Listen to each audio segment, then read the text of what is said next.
Olá, boa tarde. Estamos novamente aqui com vocês para mais uma tarde de sábado de troca de conhecimentos.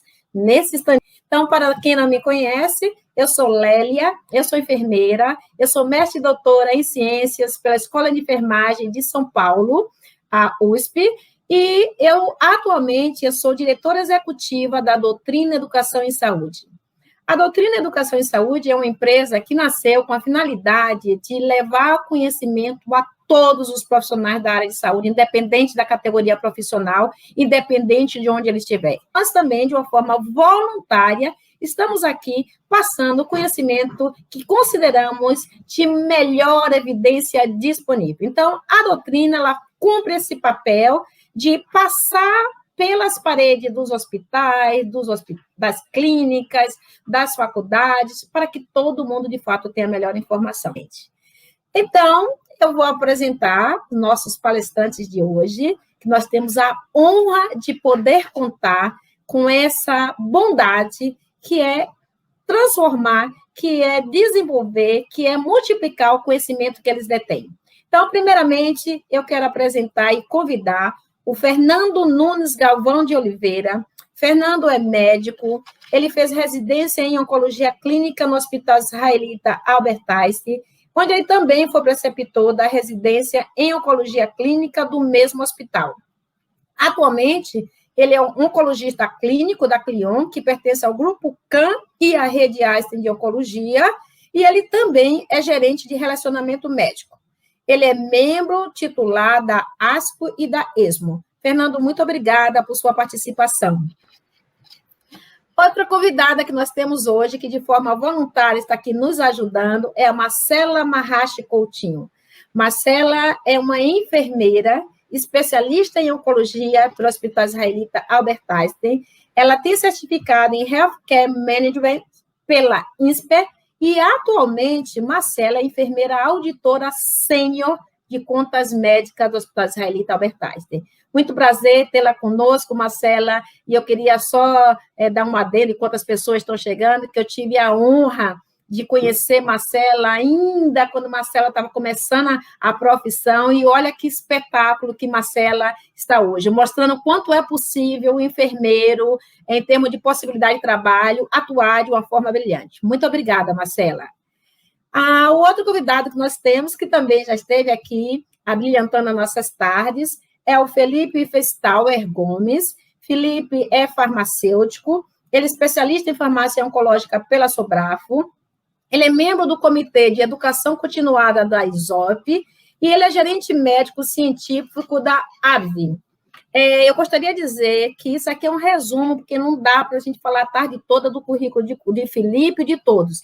E eu quero avisar o seguinte, que nós já disponibilizamos aí, nos nossos comentários, o artigo que Felipe já publicou, nada menos que ASCO, então, que está na JCO, está aí para que vocês possam acessar, e, claro, ele vai falar um pouco sobre isso. Felipe, é uma honra para a gente tê-lo novamente aqui nessa tarde. E, não menos importante, eu até diria mais, neste momento, representando não a enfermagem, e sim representando o paciente, a Isabel Castro. Isabel é uma ex-paciente, ela é mãe de Sofia, ela é filha da dona Emília e ela é irmã de André. Essa é Isabel, uma pessoa que está aqui hoje não como enfermeira, ela está aqui como ex-paciente para que ela nos alerte, enquanto profissionais, o que nós podemos fazer para melhorar a assistência ao nosso paciente, que é o que há de mais importante em nossos trabalhos. Ela foi diagnosticada com câncer de mama em 2014, ela fez quimioterapia por veia periférica, importante, né, essa informação, e ela também fez radioterapia. Eu posso dizer para vocês que eu tive a honra, que para mim é sempre uma honra acompanhar pacientes, ainda mais quando eles são nossos amigos, e acompanhar. Então, eu sei que a batalha não é simples, mas é passível de ser vencida, que é exatamente o que aconteceu. ela faz uso de hormônio, fez uso, na verdade, até 2019, ou seja, completou o período que ela precisaria utilizar de hormônio, e ela está aqui hoje, lindamente, para contar a sua vivência, não como enfermeira, mas sim como uma ex-paciente. E, atualmente, ela é uma enfermeira assistencial. Então, para iniciar e estimular as perguntas, eu gostaria de fazer um contexto do nosso tema. Então, eu gostaria de ressaltar a importância de dois órgãos, duas instituições que apoiam o Ministério da Saúde e que podem influenciar no fluxo de quimioterapia oral. Um é o CONITEC e outro é a ANS. O CONITEC ele regula as questões relacionadas ao SUS e a ANS relacionada às fontes pagadoras. O que eu tenho a ver com uma enfermeira isso? Eu tenho tudo a ver. E vocês vão ver nos questionamentos que nós já vamos iniciar aqui com nossos palestrantes, o que tem a ver com a CONITEC, o que tem a ver a ANS, no que nós estamos falando. Então, primeiramente, eu gostaria de pedir ao doutor Fernando que falasse para a gente quais os tipos de tumores que podem ser beneficiados com o uso de quimioterapia oral. Fernando, por favor, conte para a gente. Muito obrigada mais uma vez por sua participação. Boa tarde, Lélia. Obrigado pelo convite. Boa tarde a todos que estão assistindo. É um prazer e uma satisfação enorme estar aqui mais uma vez com vocês, poder esclarecer alguns pontos. Vamos lá. Depois que o assunto veio à tona da projeto de lei da quimio oral, então muitos pacientes vieram ao meu consultório e me pediram: doutor, eu quero mudar meu tratamento para quimio oral. Então, muitos, tem noção como isso. Meu WhatsApp, meu consultório, essa pergunta foi bem redundante, né? E eu começo a falar sobre as indicações exatamente nisso. Nem todos os pacientes vão poder receber a quimio oral, né? Existem indicações precisas de utilização. Essas indicações, elas residem, claro, nas principais incidências de tumores, por exemplo, câncer de mama, câncer de próstata, câncer de pulmão, câncer de rim, câncer de intestino. Todos eles, na grande maioria, existe uma indicação de quimio oral, mas em determinado momento não é aleatória essa indicação. Tá? Eu chamo a atenção também que, para chegarmos a essa indicação, é necessário um exame anatomopatológico seja avaliado. Hoje, existe diversos subtipos de câncer. Vou falar aqui, mais precisamente, de câncer de mama, já que a nossa fluxo do paciente vai ser em torno do câncer de mama, né? Nós sabemos hoje que o câncer de mama existe câncer de mama HER2 positivo, o câncer de mama receptor hormonal positivo, o triplo negativo. Então, nem todos esses tumores vão poder utilizar a quimio oral, né? Então, nós precisamos ter ciência de que existem indicações precisas e quem vai dizer qual é a indicação é o médico, né, que está acompanhando. Tá? Então, assim, mais do que nunca, né, isso precisa ser extremamente conversado, passado para o paciente. Tá? Vale dizer também que não é simplesmente um Tilenol, um dipirona que está tomando, são tratamentos com efeitos colaterais. É óbvio que a quimioterapia venosa, ela traz uma série de inconvenientes, desde do acesso vascular, algumas dificuldades, vocês, enfermeiras, sabem bem disso, né? Então, assim, obviamente que sair de um acesso venoso com um tratamento oral, você já de cara elimina o risco, né? Do acesso, esse acesso vai desde o implante de um portocate, se for o caso de uma necessidade de um acesso central, assim como um acesso periférico, né, com todas as dificuldades que todos vocês sabem muito melhor do que eu. Enfim, vou dar alguns exemplos também. O câncer de pulmão. Câncer de pulmão, hoje existe uma série de tipos de câncer de pulmão. Antigamente, a gente só recebia o diagnóstico de câncer de pulmão e, pá, era essa droga que tinha que fazer. Cisplatina, na grande maioria das vezes. Hoje, com o diagnóstico cada vez mais avançado, a individualização dos pacientes, através de métodos moleculares de identificação desses tumores, nós conseguimos escolher quem é o paciente que se vai beneficiar de inibidores de tirosina quinase específico, né, como inibidores da GFR, inibidores da ALK. Então, hoje existe uma amplitude muito grande de indicação. Tá? Enfim, enquanto a indicação é mais ou menos assim. Gostaria de agradecer essa sua resposta, que já ajuda a gente a incrementar e ver como vai ser a nossa tarde. E aí eu queria passar agora para Marcela. Marcela, o doutor Fernando prescreveu. Você, como auditora, qual é o processo para a liberação da quimioterapia oral? Conta para a gente a sua experiência.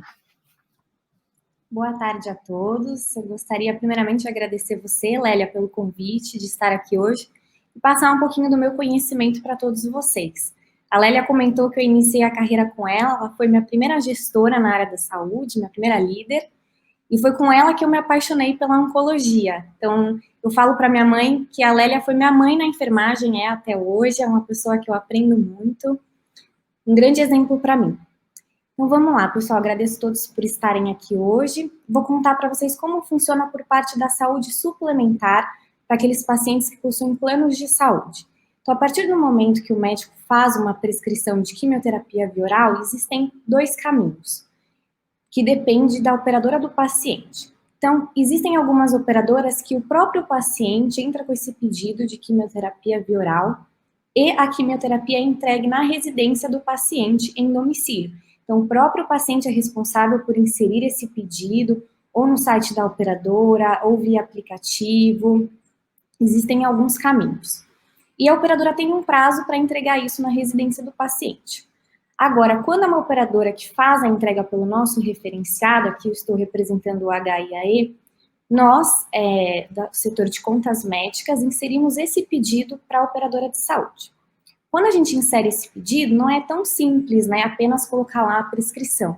Existe um formulário com uma série de dados que o médico oncologista tem que prescrever para a gente conseguir inserir essa solicitação no site da operadora.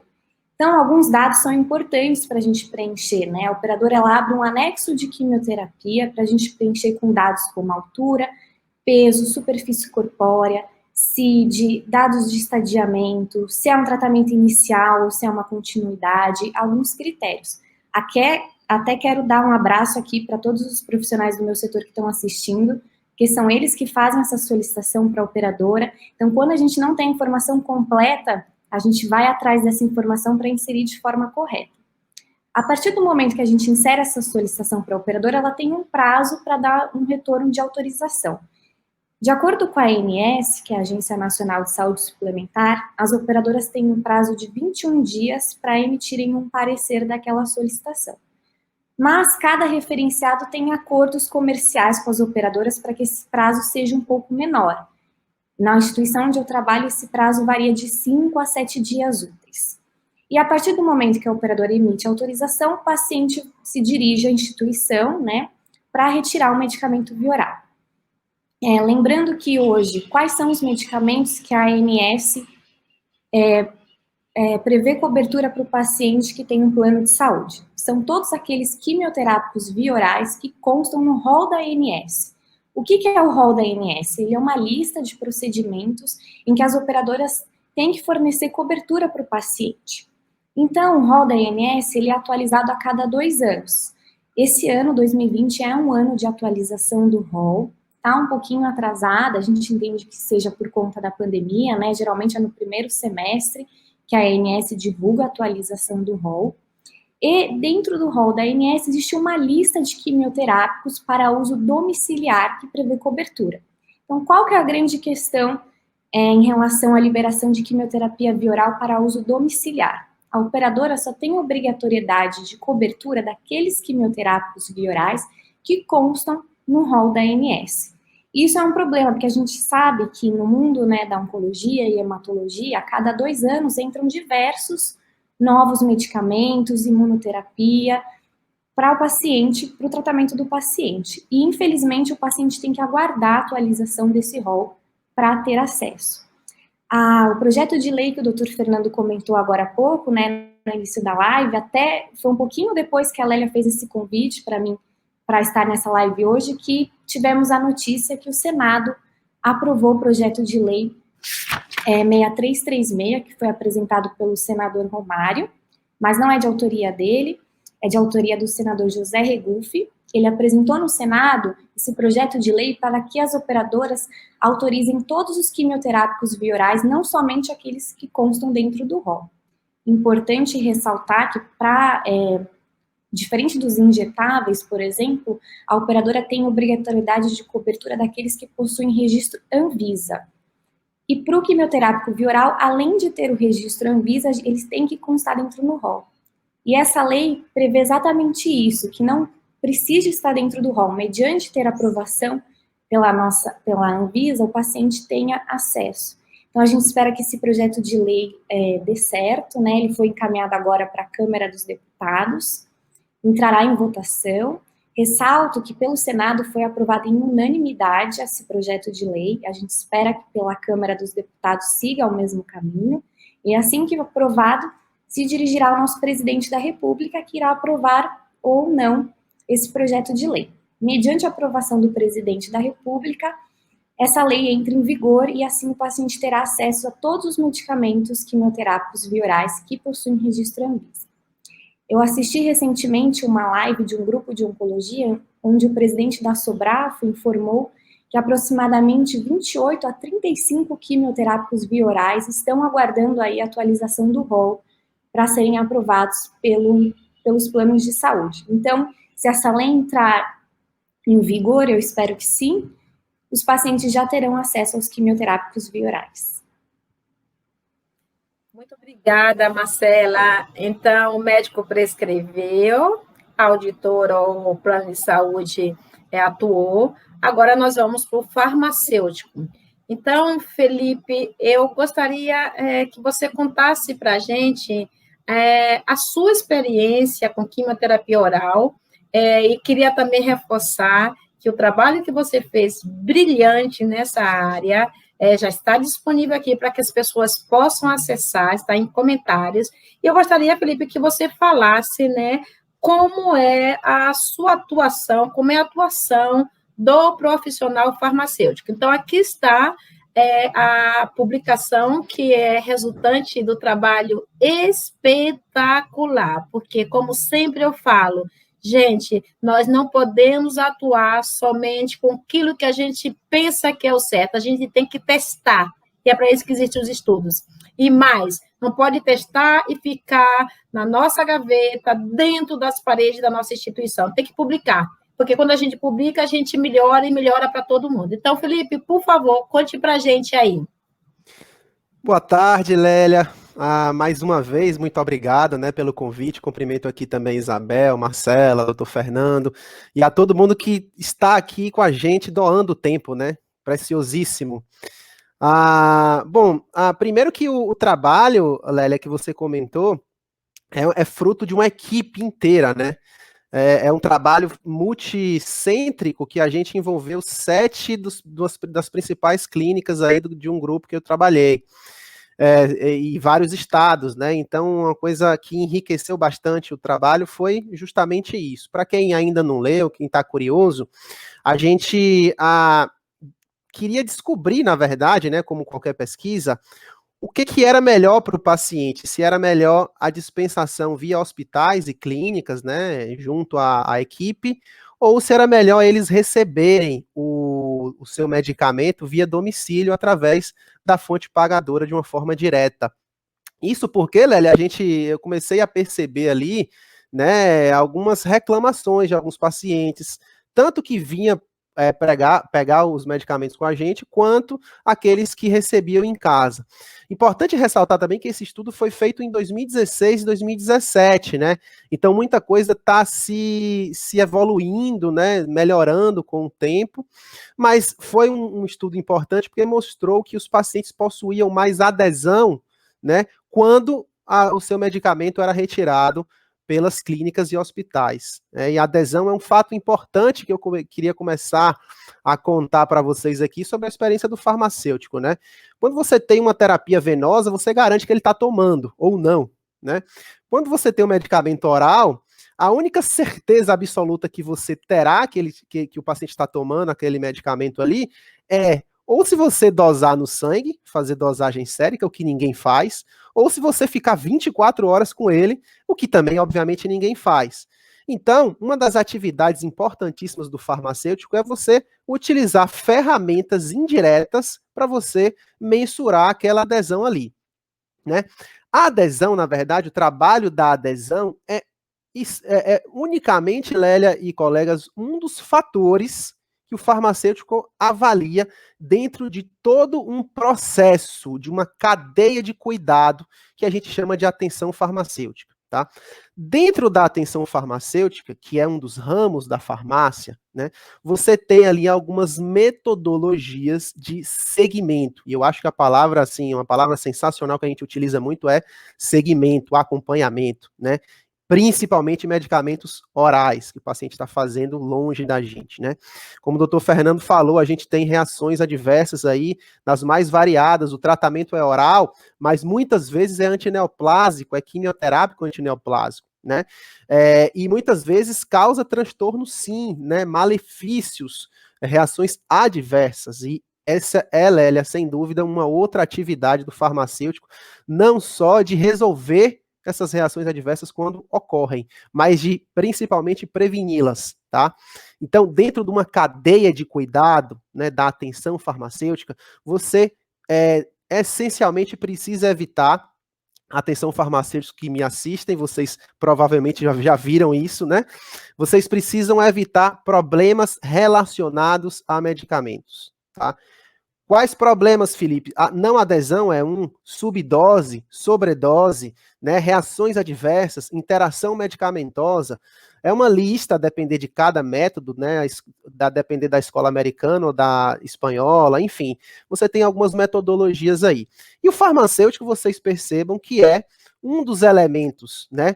Novamente, a gente precisa de uma cadeia, né, interdisciplinar, multidisciplinar, absurda, para garantir qualidade de vida dos pacientes. Dentro desse contexto, né, eu também, Lélia, queria reforçar, né, para todo mundo que está aqui nos assistindo, para que não só realizem pesquisas, como a gente fez lá em 2016, mas que publiquem as pesquisas. A gente tem muito pouco pesquisa publicada aqui no Brasil, né? E esse ponto de terapia oral, né, cada vez mais crescente nos últimos 20 anos, é um fator extremamente importante, tá? Então, dentro desse contexto de atividades, é óbvio que o farmacêutico precisará de algumas habilidades, não é? Você está ali de cara com o paciente, informando, orientando, e você precisa, claro, de um traquejo na informação, sabedoria na informação, né? Você está compartilhando informação, isso é extremamente importante na hora que você vai fazer isso, tá? Segundo, estudar todos os dias, né? Isso não é segredo para ninguém, não é segredo para quem está assistindo, quem está trabalhando na oncologia, mas farmacêutico, Lélia, o caldo é muito grosso, por quê? Porque você não pode só saber obviamente, você não precisa só saber de oncologia, né? O paciente, quando chega ali, ele quer tirar a dúvida de tudo que ele toma, das 17 substâncias que ele toma, né? Então, claro que você não é gênio de dominar todas as áreas, mas é interessantíssimo você percorrer, porque eu sempre digo, a gente não está tratando a doença, né? A gente está tratando o paciente como um todo, tá bom? Então são essas, assim, só para fazer um esboço para vocês das principais atividades do farmacêutico. Muito obrigada, Felipe. Então, nós já tivemos o doutor Fernando, que fez a prescrição da quimioterapia oral. Nós tivemos a Marcela falando como auditora. Aliás, Marcela, tem coisas maravilhosas aqui, não só de Marcela, né? De todo mundo, mas eu estou emocionada, que me parece que é a mamãe, né? Nossa, olha que coisa linda a mamãe falar isso, gente. Já ganhei meu dia. Então, muito obrigada, viu? Obrigada, Cecília, por compartilhar essa pessoa brilhante que é Marcelinha, viu? Então, a Marcela, a auditora, já disse qual é o caminho. O farmacêutico pegou. Eu vou dizer muito brevemente, como enfermeira, que hoje não está na prática, que, aliás, eu fiz muito tempo, fiz 11 anos de assistência direta ao paciente, e é claro que muita coisa já mudou. Depois eu fiz gestão, cheguei à diretoria, e, claro, fiquei bem distante. Mas eu tenho percebido que o farmacêutico, de uma forma brilhante, está abraçando muito essa questão de quimioterapia oral. Está me deixando preocupada o quanto o enfermeiro está, de fato, abraçando. Inclusive, eu vejo muitas perguntas interessantes que, após a nossa, essa rodada agora dos palestrantes, eu vou abrir para vocês perguntarem.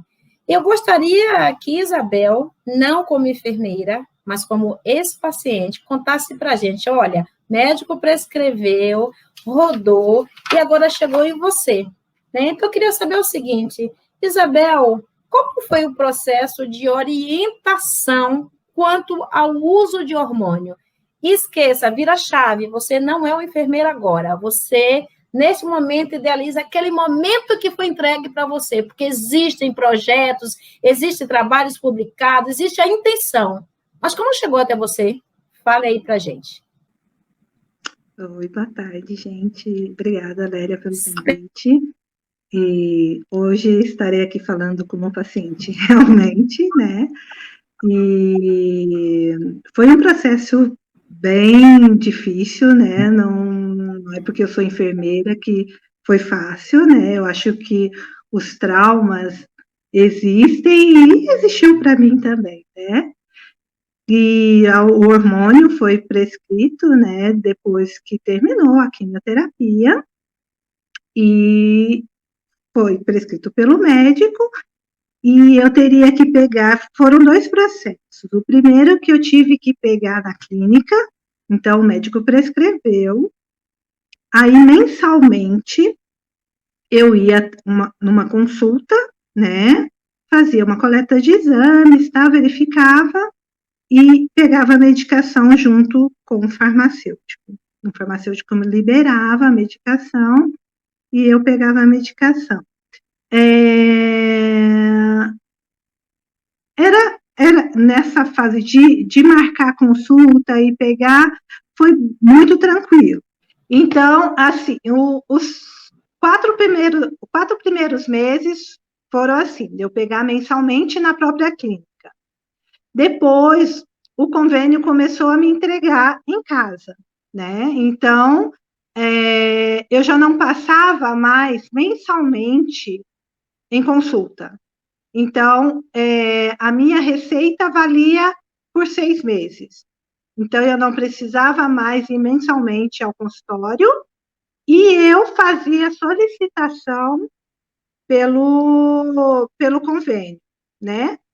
Era tranquilo? Era. Eu só ligava, passava um e-mail e eles me liberavam a medicação, né? Salvo que 2 vezes eu esqueci de fazer isso. Então, o que aconteceu? Chegou no final do mês, a medicação estava acabando. Aí, por sorte, o farmacêutico da distribuidora me ligou, falando, Isabel, o seu pedido não chegou ainda. Então, ele me salvou, falou assim, não, eu vou adiantar e vou ver junto ao convênio. E me entregou essa medicação, né? Mas isso é uma responsabilidade mesmo do paciente, né? E não tem alguém que fique de suporte. Então, o esquecimento ocorreu como? Ocorreu porque correria do dia a dia, né? Trabalhando e fazendo 1000 coisas e simplesmente esqueci. Né? Então, acontece, né? Agora, aí, tá, o meu médico nunca soube disso, né? E na verdade, eu não fiquei sem medicação, porque corremos atrás e o farmacêutico me liberou a medicação. Agora, eu penso, se fosse um paciente vozinho, como que a gente faria com ele, né? Ele ficaria sem a medicação? Né?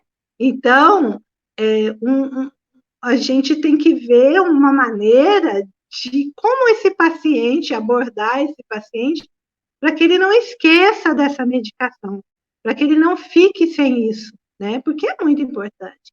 E eu me lembro de ter uma colega que era enfermeira que simplesmente estava sem a medicação porque o convênio não tinha entregado. Então, e não dá para ser assim. E aí eu fico me perguntando como que a gente pode corrigir isso, né? E eu não consigo ver uma resposta hoje, né? Como que a gente pode estar ajudando esse paciente a não esquecer disso, né? Sendo que ele não passa em consulta mensalmente mais, né? Porque se ele passa em consulta, é tranquilo, mas e se ele não está passando, né? Então, é uma coisa que a gente tem que ver como vai estar fazendo. Muito obrigada, Isabel. Vejam bem, uma pessoa que precisou da nossa assistência tem a visão dela. E aí a minha pergunta para todos, né? Mas só para pensar, será que de fato o que nós estamos fazendo, o nosso foco de fato está centrado no paciente? Será que o paciente de fato está no centro das nossas atenções? Eu coloquei algumas perguntas, eu estou vendo que os palestrantes estão anotando as perguntas, e eu queria, primeiramente, direcionar para o Felipe essa pergunta, depois, na sequência, eu vou pedir que vocês respondam demais, que é da Daniela Vivas. A Daniela Vivas pergunta o seguinte: na atenção farmacêutica, o manejo não farmacológico dos sintomas também é contemplado? Podia falar mais, inclusive, Felipe, porque nós temos pessoas aqui, a Tânia, por exemplo, está aqui, que não necessariamente atua na oncologia, só para que as pessoas possam entender do que nós estaremos falando agora. Claro.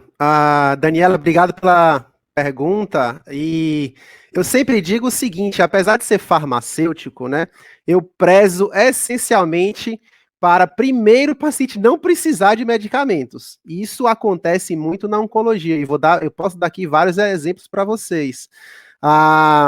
O manejo não farmacológico, quer seja por acupuntura, atividade física, reiki, boa alimentação, né? Então, você tem diversas condutas não farmacológicas que a gente prega, e muito. Massagem em paciente que possui dor, a gente comentou muito na live anterior, né, Lélia, que a gente falou de dor. E assim, o melhor remédio, por exemplo, o melhor remédio para aqueles pacientes que estão fazendo hormonioterapia, que foi o caso de Isabel, e que possuem secundariamente fogacho, ondas de calor, o melhor remédio que existe publicado para isso é exercício físico, não é? Você, claro, tem opções medicamentosas, você tem aí antidepressivos, que muitas vezes, certas vezes é utilizado, né? Mas condutas não farmacológicas são essenciais, não são nem importantes, não são nem, de fato essencial, né? Então, eu lembro muito bem de uma paciente que a gente combatia bastante o fogacho dela com diversas combinações de medicamentos, e o que foi aliviar o fogacho dela foi a acupuntura. Então, como eu falei anteriormente, Daniela, a gente trata o paciente como um todo, tá bom? Não só da onco, não só de outras comorbidades, não só das reações adversas. E é prezado bastante condutas não farmacológicas, né? São muito importantes e são padrão ouro em alguns tipos de manejo, né? Não sei se eu respondi, Lélia. Muito obrigada, Felipe. É excelente seu retorno. E eu tenho mais perguntas que eu queria direcionar para quem puder responder, mas eu vou pedir para o doutor Fernando, né, se ele dá para responder a pergunta do Júnior Teatro. Ele fala o seguinte: na experiência de vocês, como se dá o controle de efeitos colaterais e exame laboratorial de pacientes que recebem o medicamento oral em casa?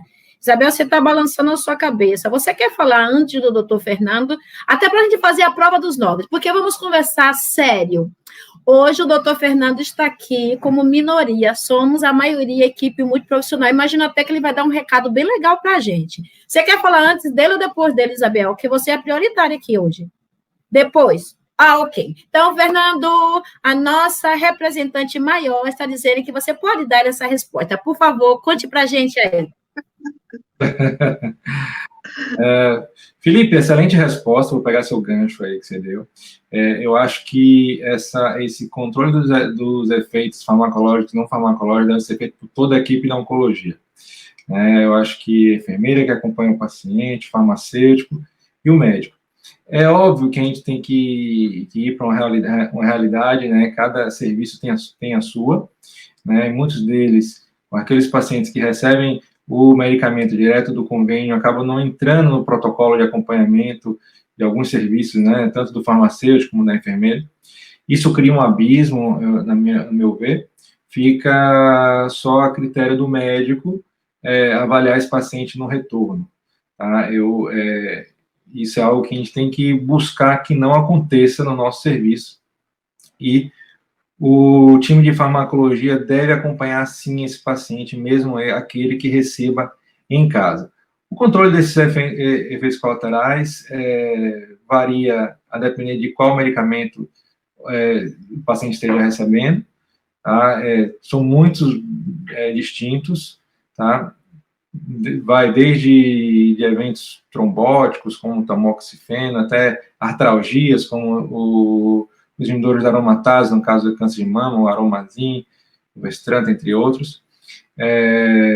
Assim como alterações importantes, como quem toma sunitinib em câncer de rim, sarcomas, dentre outros, e alteração de cabelo, alteração de pele, o Xeloda, a gente não pode esquecer do Xeloda, vários efeitos colaterais, como diarreia, mucosite, entre outros. Então, assim, esses efeitos colaterais são controlados pelo médico também, obviamente, mas a equipe também tem uma função de acompanhar conjuntamente, né? Eu costumo dizer que a oncologia não é o paciente não é só de um profissional, é de todos. Então, todos têm responsabilidade na jornada do paciente durante o tratamento. É ou não é, Isabel?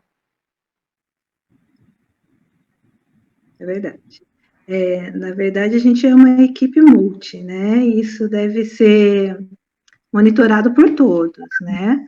É que, na verdade, o meu câncer, né, que foi o de mama, eu comecei com a medicação via oral, depois que eu tratei com quimioterapia endovenosa. Então, eu já não tinha tanto mais contato com a equipe multi, eu tinha mais o contato com o médico.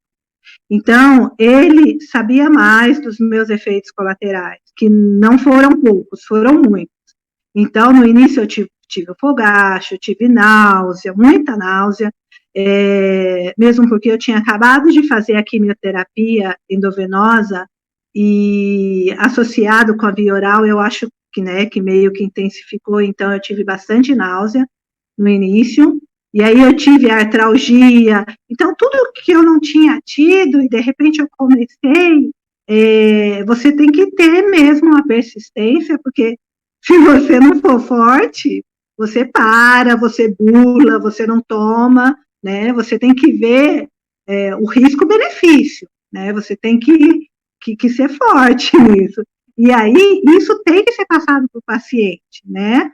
Então, na verdade, eu tinha bem ciência disso, eu acho, por ser enfermeira, né? E não por um outro profissional ter me passado isso. Eu acho que isso a gente tem que sentar e pensar que a gente tem que passar a importância desse medicamento para o paciente, né? Porque na medida que ele for vendo que ele está passando mal e ele pensar assim, nossa, será que vai ser tão bom mesmo esse medicamento para mim? Porque, gente, às vezes você vê e fala assim, nossa, será que eu tenho que passar por isso mesmo? Né? Porque o fogacho, às vezes, à noite, você acordava assim e falava assim, gente, o que é isso? Hoje não tenho mais, né? Mesmo no final do tratamento, não tive mais. Tudo se amenizou e você acaba se acostumando, muitas vezes, com alguns efeitos colaterais. Tipo, a artralgia, eu tinha, né? A neuropatia periférica nos pés ainda tenho, né? Então, o que eu percebo? Salto, não uso muito mais. Uso muito raramente quando eu tenho que sair, né? Então, eu fui me adaptando, né? E aí você vê alguns pacientes, será que eles querem se adaptar, né? Será que eles vão aderir a esse tratamento? Porque não é fácil. Então, a gente tem que mostrar a ele a importância desse tratamento realmente, porque senão eles desistem. Isso porque eu acredito que o meu tratamento não foi nem tão, né, assim, forte, porque eu penso num Xeloda, eu penso em uma coisa que os efeitos colaterais são mais intensos, né? Eu acho que a gente tem que estar muito perto desse paciente. Muito obrigada, Isabel. Eu vou colocar Felipe, que Felipe vai fazer um complemento, mas eu quero jogar para a Marcela essa questão da Maria Elaine. A Maria Elaine fala o seguinte: caros colegas, eu realmente tenho minhas dúvidas e fico apreensiva em relação à entrega de medicamento diretamente do convênio. Olha, Maria Elaine, é uma coisa bem importante que você está chamando, que quando nós fizemos ensaio para essa live, a Marcela falou: que bom que os convênios estão entregando. E aí nós falamos, né, Felipe, há controvérsias, né? Há controvérsias, várias controvérsias. É um equívoco nosso pensar que dá mais independência ao paciente dele ficar em casa, mas com esses eventos adversos todos sozinhos. E como a Isabel disse, a equipe multi não ficou mais com ela, foi só o médico, mas é para a gente fazer isso mesmo. Faz parte dos cuidados da enfermagem, da farmácia, da psicologia, da nutrição, quando ele encerra, entre aspas, ali no meu ambulatório, que eu, de fato, vou falar a palavra certa aqui, eu entendo, abandone esse paciente, que esse é o certo. Então, Marcela, segure aí, porque eu vou passar para o Felipe fazer a complementação que ele gostaria de fazer sobre a fala do doutor Fernando e também da Isabel. E eu peguei bem o período de transição, Isabel, que você passou, né? Você pegava o medicamento na clínica e passou a receber, né? E do ponto de vista do paciente que você está me relatando, houve sim muita dificuldade, você chegou a esquecer, né? Porque tudo dependia de você. Para a equipe multidisciplinar, foi um transtorno terrível, porque você tem ali um controle, né? E aí, Lélia, eu vou respondendo já as perguntas do pessoal, o pessoal perguntando sobre as ligações, sobre a maneira de fazer, né? A gente, Isabel, tinha tudo planejado, tudo bem desenhado, né? O paciente vinha na data que a gente agendava, se ele não viesse ali, a gente procurava saber o que foi que aconteceu. No meio do ciclo, eu ligava, seu fulano, me fale quantos medicamentos você tem aí, porque se eu entreguei no dia 1º e eu liguei no dia 15, ele tem que ter 15 se eu dispensei para 30, não é? É um controle de agenda, uma ferramenta indireta para avaliação de adesão. A mesma coisa, quando ele voltava, eu falava, seu fulano, traga aqui, por favor, o blister vazio, para eu saber que o senhor está tomando. Claro, eu explicava isso, que era uma forma de cuidado para com ele, né? Não era assim, desconfiando ou alguma coisa do tipo. Era, de fato, estratégias de adesão, a ligação e o controle de agenda. Não só de adesão, mas de eventos adversos, reações adversas. Quando o paciente recebe por fora, distante, tudo fica muito mais complicado, tudo fica mais difícil, né? É mais fácil ele perto da gente. Ou seja, esse período de transição foi realmente bem complicado, né? Serviços que possuem 300, 400 pacientes, 500 pacientes por mês, como que você vai fazer essa avaliação, né? A gente estabelecia critérios, tudo baseado em critérios. Quem que eu vou fazer um acompanhamento à risca? Quem que eu vou ligar a cada 15 dias? Quem que eu vou ligar a cada 30 dias? Quem que eu vou atender a cada 60 dias na farmácia, né? Isso foi feito um protocolo, a gente fez a gente construiu um algoritmo para determinar, para nortear o atendimento farmacêutico. E é claro que o paciente distante, tudo ficou mais complicado. E o que você falou foi interessante, Isabel, que você esqueceu de fazer a solicitação aí, e no ensaio a gente conversava muito, né, Lélia? Tem paciente, pessoal, que tem 80 anos, que não sabe nem mexer, não tem nem e-mail. como que eles vão fazer essa solicitação para o convênio, né? Muitas vezes eu criava um e-mail para o paciente, repare, eu criava um e-mail, esse e-mail aqui é seu, mandava a solicitação com ele do meu lado, eu auxiliando, mas tem muita gente que não tem Felipe, tem muita gente que não tem Marcela, que prepara todo o material e envia para o convênio. Então, esse período transicional de 2015, 2016, 2017 foi bem complicado. A gente ainda enfrenta algumas barreiras, né? Mas, para encerrar, o farmacêutico, o enfermeiro, o profissional médico, a equipe multidisciplinar precisa sim prestar assistência, mesmo que à distância, criar estratégias, né? É uma realidade a entrega dos medicamentos via direta, via serviços terceirizados. Muitos serviços terceirizados vêm melhorando o seu serviço, né? Isso de 2015 para cá, mas a assistência, o paciente é seu, né? O cuidado com o paciente necessita ter, né? E é interessante isso, Lélia, porque eu vou falando aqui, doutor Fernando, Marcela, e aí vem Isabel e fala, ó, comigo não aconteceu isso. E eu sei, Isabel, a gente sabe que muita gente passa por isso. E você falou muito bem, você ainda era enfermeira, né? Você imagina o leigo, o senhor de 80 anos, para entender de tudo isso que a gente está falando. E digo mais, ele está tomando ali 20 medicamentos, 15 medicamentos, né? A adesão precisa ser de todos, o manejo de reação adversa precisa ser de todos, né? A farmácia entra ainda um aspecto, Lélia, para eu encerrar minha fala, que é na cadeia medicamentosa, na compra, no armazenamento, na dispensação segura, né? E isso requer, obviamente, uma habilidade de gestão muito grande para você não deixar faltar aquele medicamento ali que muitas vezes é de alto custo. Muito obrigada, Felipe. Para quem está chegando agora, eu gostaria de dizer que nós iniciamos com a fala do doutor Fernando, quando ele, médico, faz uma prescrição de quimioterapia oral. Depois nós passamos para Marcela, que é auditora, e ela fala qual é o processo existente. Depois Felipe pega essa bola, como ele fala muito bem, e ele chuta para o gol, né? E a gente entende que o gol é sucesso. E aí vem a nossa representante dos pacientes hoje, que é a Isabel, e diz, há controvérsias.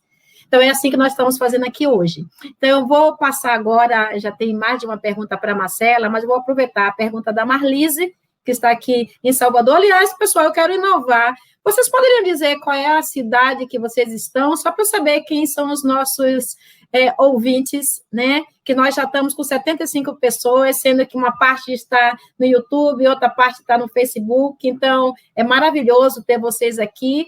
Enquanto isso, Marcela, por favor, responda para a Marlise Cardoso. Toda solicitação médica de tratamento quimioterápico é avaliado por você antes de ser encaminhado para a seguradora? Nossa, que pergunta boa, hein, Marcelinha? Consegue responder?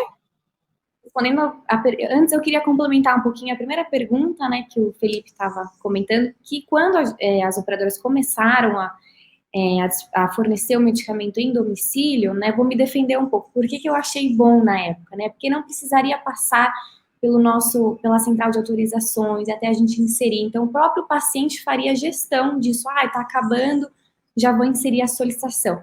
Mas claro que, né, Lélia, na hora eu pensei também vivência, por exemplo, meu avô tem plano de saúde, ele tem um aplicativo no tablet dele e ele não consegue mexer, ele diz que tem muita dificuldade, quem faz esse processo somos nós familiares. Então, nesse exato momento, eu pensei nos idosos que têm dificuldade em entrar ali no e-mail ou no aplicativo e fazer essa solicitação para o operador. Isso também me preocupou. Tanto que ressalto aqui muito o trabalho dos enfermeiros navegadores, algumas estão assistindo aqui a live, eu sei como elas orientam o paciente a fazer esse processo. Várias vezes elas entram em contato comigo e falam, é um paciente super velhinho, não consegue mexer, tem como vocês inserirem essa solicitação? E, infelizmente, eu não consigo ajudar dessa forma, não consigo inserir, porque tem operadores que tem que ser o próprio paciente que entra ali com um pedido de autorização. Então, isso me preocupou bastante. O Felipe disse que já também ajudou os pacientes nesse problema, né, de realizar a solicitação, e eu sei que muitos enfermeiros navegadores da oncologia fazem isso também. Respondendo à pergunta da Marlise, coloca aqui de novo para nós, Lélia, por favor. Só um pouquinho, porque eu fiz a pergunta e, graças a Deus, todo mundo está respondendo. Meu técnico vai me ajudar aqui para a gente encontrar a resposta à pergunta de Marlise mais rápido possível. Pode procurar. E as pessoas estão dizendo da cidade que eles estão participando. Veja bem, estamos com o Brasil inteiro e Canadá, que a Neuma, que estará na próxima live, está do Canadá nos assistindo. Que coisa boa que é a internet, né, pessoal? Nos dá essas oportunidades, todas essas possibilidades para que a gente possa, nesse sabadão, estar aqui conversando o assunto de quimioterapia oral, não só na visão do médico, do farmacêutico, da enfermeira auditora, como também da paciente, que é o principal, né? Então, Marcelinha, você viu, não é simples não achar essas perguntas todas, que são várias. A Marlise pergunta, toda solicitação médica de tratamento de quimioterápico é avaliado por você antes de ser encaminhada para a seguradora? E eu quero depois também, Marcela, que você aborde um pouco mais isso que você falou de aplicativo. É verdade que, vamos pensar, tumores, cânceres, tende a atingir a população mais adulta e idosa, não é isso? Característica de tumor, não é isso, doutor Fernando? Então, essa população mais adulta, idosa, tem mesmo essa habilidade com o aplicativo? Você tem algo também para contar? Por favor, responda primeiro a de Marlise e, por favor, fala um pouco dessa questão de aplicativo que dizem que é para facilitar a vida. Marlise, sim, nós fazemos a avaliação dessa documentação em critérios se a documentação está completa. Como estava comentando no comecinho da live, né, existem alguns campos obrigatórios que nós devemos preencher para fazer essa solicitação para a operadora. Então, a gente confere se a documentação está de acordo, inclusive a gente precisa de laudos comprobatórios do diagnóstico para solicitar isso para a operadora, né, porque se tratando de um tratamento inicial, a operadora precisa ter ciência qual é o quadro clínico do paciente no momento para emitir uma autorização. Então, a gente encaminha laudos de exames, encaminhamos toda uma documentação para a gente preencher esse anexo de quimioterapia, então a gente faz a avaliação desta forma, né, se a documentação está completa, para a gente solicitar isso para a operadora. Voltando um pouquinho da questão dos aplicativos, Lélia, a gente sabe que muitas operadoras, não sei quantos de vocês aqui nos assistindo têm planos de saúde, né, mas a maioria deles tem sim aplicativos. E eu recentemente, como usuária de plano de saúde, descobri que pelo meu aplicativo eu consigo até identificar essa documentação que o hospital inseriu, né? Recentemente minha mãe passou por uma cirurgia e eu fiquei acompanhando pelo aplicativo para ver se estava autorizado ou não, até para eu cobrar a operadora. A gente recebe muitas ligações de pacientes falando, olha, estou vendo aqui no meu aplicativo que está em análise, meu próximo ciclo é para daqui 2 dias e ainda não está autorizado. Eles nos cobram isso também, os pacientes que têm acesso. E ali, pelo aplicativo, você consegue inclusive, visualizar quais documentos nós inserimos, se gera alguma pendência para a operadora, aparece tanto para nós como para o paciente pelo aplicativo. E claro que nós sabemos que pacientes idosos que têm dificuldade, que muitas vezes temos pacientes que não tem celular que comporta um aplicativo, né, para baixarem, para ter acesso ao aplicativo da operadora. Então, esse acesso não é possível. Então, assim, a tecnologia tem crescido, eu acho isso importante, mas a gente tem que também, as operadoras têm que pensar naquele público idoso que faz uso dos planos de saúde. Excelente, Marcela, muito obrigada pela sua colocação. Agora eu vou colocar aqui a pergunta, primeiro para o doutor Fernando, e depois eu vou colocar uma para Isabel. Doutor Fernando, essa pergunta que nós estamos colocando agora é sobre a telemedicina. A Carolina, super ativa, está nos ajudando bastante com os questionamentos dela e colocações. Ela fala o seguinte... Carolina, por favor, você escreva aí quem é você, viu? Para as pessoas saberem quem é você, com quem que nós estamos falando. A Carolina, ela diz o seguinte, talvez agora, com o boom da telemedicina, seja essa uma opção para olharmos e ter uma comunicação mais efetiva. Você poderia, doutor Fernando, falar algo sobre esse momento que a gente vive agora e o uso da telemedicina? Isso realmente, na sua prática diária, é real, está acontecendo, ou isso a gente só está vendo na Rede Globo? Excelente colocação da Carolina. A telemedicina evoluiu em, acho que 2 meses, o que não tinha evoluído em 10 anos, né?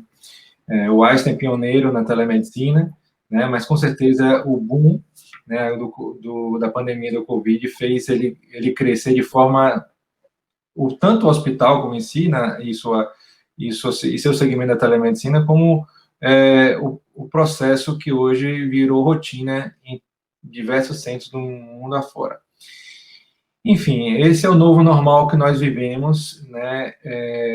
Nossa instituição adotou um aplicativo para aproximar do paciente, e esse aplicativo permitiu que muitos pacientes que moram distantes, idosos, que estão no grupo de risco, mais do que já são por ter diagnóstico de câncer, pudessem acessar de forma muito mais rápida o médico, o enfermeiro, o farmacêutico. Então, assim, eu acho extremamente salutar a vinda dos aplicativos, e é óbvio que, como você falou, Lélia, acho que a Marcela também tocou nesse assunto, nós temos vários casos de idosos com dificuldade de acessar o aplicativo e essa comunicação. Então, a gente colocou o nosso time de TI para fazer um concierge desses pacientes pouco antes. Então, ele liga, chega se está tudo ok, o paciente recebe um SMS 10 minutos antes da consulta, por favor, entre no aplicativo, e a TI ela fica meio que de plantão para qualquer dúvida dos pacientes. A gente tem uma média de 95% dos pacientes que aderem facilmente ao aplicativo e 5% não conseguem, mais ou menos, uma aderência legal. Bom, respondendo mais claramente da Carolina, eu acho que sim, eu acho que com a volta da normalidade, com a vacina, graças a Deus, que chegar para todos nós, a gente vai ter um retorno parcial da normalidade, mas muitas coisas positivas que foram adquiridas, como lives como a sua, Lélia, parabéns, mais uma vez, vão ficar. E a telemedicina vai ficar. Eu acho que ela vai ajudar muito esses pacientes a serem acompanhados de forma mais próxima, tanto pelo médico como toda a equipe, né, enfermagem, farmacêutico, e a equipe como nutricionista, psicólogos também, são importantes. Eles se agigantaram muito nesse período, com a vinda da telemedicina. Enfim, eu acho que sim, Carolina, você tem toda a razão, eu acho que ela vai ser um aliado importante para acompanhar os pacientes com quimio oral. Muito obrigada, Fernando. Temos várias perguntas aí seguindo. Eu gostaria de voltar para a Marcela, não só pela pergunta da Marlise, que pergunta quanto ao protocolo farmacêutico valida. Você tem essa prática? Eu quero jogar também para o Felipe essa questão, tá bom? E quero também colocar aqui um comentário da Camila Viale. Lembra, Marcelinha, de Camila? Outra super enfermeira? Camila, ela diz, concordo com que a telemedicina irá nos auxiliar, inclusive no manejo dos sintomas, além de projetos de app que permitem também a avaliação de sintomas e a intervenção da equipe. Eu gostaria até de aproveitar para ressaltar um trabalho que nós publicamos, não foi, Marcela? Antes da pandemia, você lembra, Marcela? Antes da pandemia, nós fizemos bastante tempo. Nós fizemos um trabalho para diminuir o retorno do paciente no ambulatório de quimioterapia. Nós fizemos a triagem telefônica há muito tempo, e a Marcela, inclusive, era uma que ligava para o paciente. Foi um trabalho excepcional. E ficou muito evidente que quando a gente apoia esse paciente, de fato, a gente vai ter uma sobrecarga menor do ambulatório e nós vamos ter uma vinda desse paciente realmente qualificada. Ele não precisa vir por muitas coisas. E a pandemia agora deixou isso escancarado, né, Marcela? Então, eu queria aproveitar essa colocação de Camila e jogar para você a pergunta da Marlise, para que você possa nos ajudar e também de outras que você queira fechar, porque nós já estamos chegando aos nossos 30 minutos finais. Daqui para frente é 2 segundos. Então, façam suas perguntas, porque nós já estamos caminhando para o final. Vamos lá, Marcela, e depois nós vamos passar para o Felipe.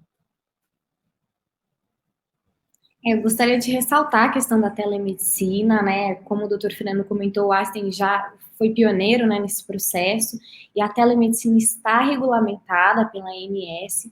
Eu acho que o momento é agora, né? Existe até uma charge que brinca que quem não quis aderir à tecnologia foi obrigada a aderir agora, desde que começou a pandemia. Então, eu acho que a Carolina fez esse comentário também, né, que é difícil, mas é passível de acompanhamento, os pacientes que realizam quimioterapia via oral, e acho que a telemedicina, ela vem com tudo aí para a gente poder fazer esse acompanhamento, né, não só o médico pela consulta pela telemedicina, nós como profissionais de saúde, né, quem está na linha direta de assistência ao paciente, para poder acompanhar os efeitos colaterais, assim como a Camila também complementou no comentário dela.